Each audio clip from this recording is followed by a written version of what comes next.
There was a little boy in school named Dirty Johnny. Now, he's not dirty in this joke, but he'd always be a hellion in class, and the teacher didn't think much of him. So the teacher has a project, and she says, now, this is what you're going to do here, class. I want you to stand up. I want you to stand up and tell the class what a story from your life. And then afterwards say the moral to that story.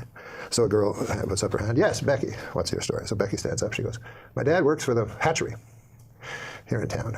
And what happens was he got about 15 eggs. And he put them all in one basket, all in the same basket. So he put all his eggs in one basket.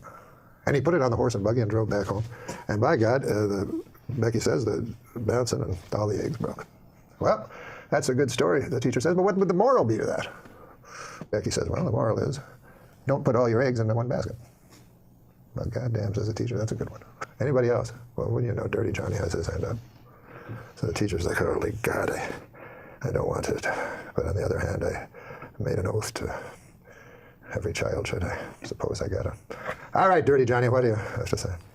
Johnny stands up. Stories about my Uncle Terry. He never worked at the hatchery.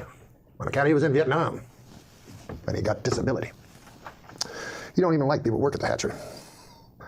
But the story happened far from these shores, in a little town called Da Nang. Terry was not well liked. His whole troop left him, abandoned. And he woke up in the weeds, and all they left him with was 3 bottles of Jack Daniels, some weapons. Terry stood up and downed 1 bottle right away. Said, if I'm going out, I'm going out. He took his Balishnikov and a couple of Glocks and his 2 bottles, and away he went. He found a town.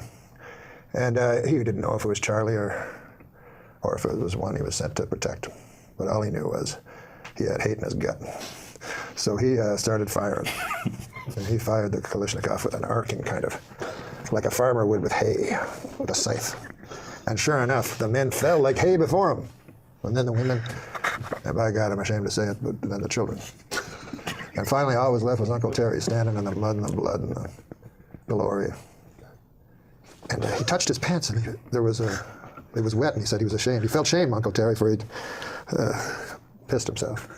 Well, he touched it again. It was not urine at all, but ejaculate. And Uncle Terry felt pride where shame once was. And the teacher's like, good Christ, what kind of a story is that? What the hell is the moral to that? Oh, well, he says, Uncle Terry's been drinking, you don't fuck with him. Now, especially if you work at the hatchery. So listen, guys, this has been fun, hasn't it? This has been